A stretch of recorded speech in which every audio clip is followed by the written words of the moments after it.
Assalamu alaikum, I'm Aisha and you're watching Samaa News. Here are today's headlines.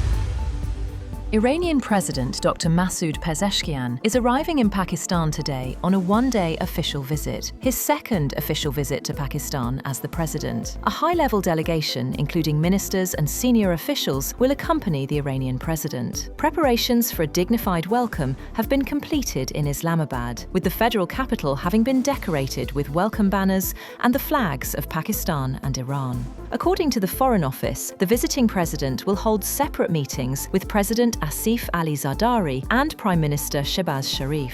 Meetings with the Senate Chairman, National Assembly Speaker, Deputy Prime Minister and Foreign Minister are also part of the visit.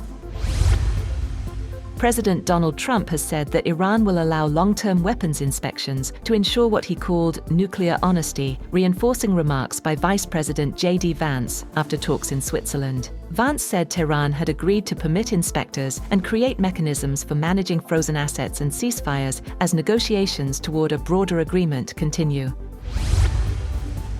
President Trump has once again warned Iran that he will do what I have to do if Tehran fails to abide by its interim agreement with Washington. Speaking to reporters, Trump said negotiations were still underway and the United States would monitor how the situation develops. He also claimed the Strait of Hormuz was now completely open and that Iran's frozen assets would be released to buy US commodities. However, the Iranian media said Tehran is under no obligation to purchase agricultural inputs from the US under the current MOU.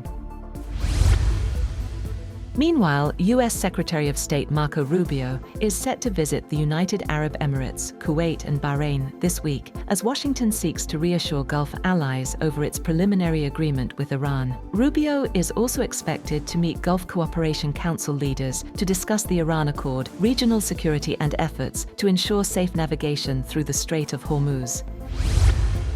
At least 18 people have died in France, including 2 children left in a hot car as a heatwave hangs over Europe, smashing temperature records in several cities. As schools in France closed or modified timetables, forecasters in Britain predicted temperatures could break records for June this week. The temperature in Bordeaux, in France's western wine country, rose to 41.9 degrees Celsius, breaking a record set last August. In Spain's San Sebastian, the temperature was set to reach 40 degrees, more than double the city's historic average for June 22nd.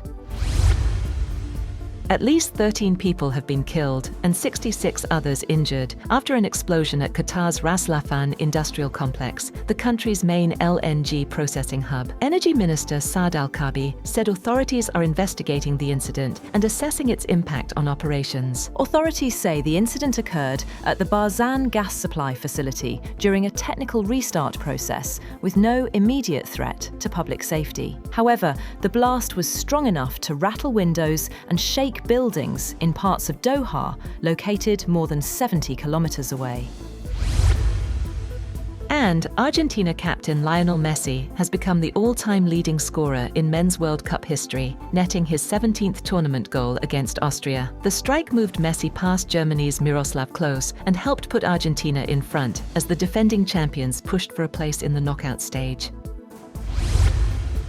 That's all for now. For more updates, visit www.samaa.tv. Thank you for watching Samaa News.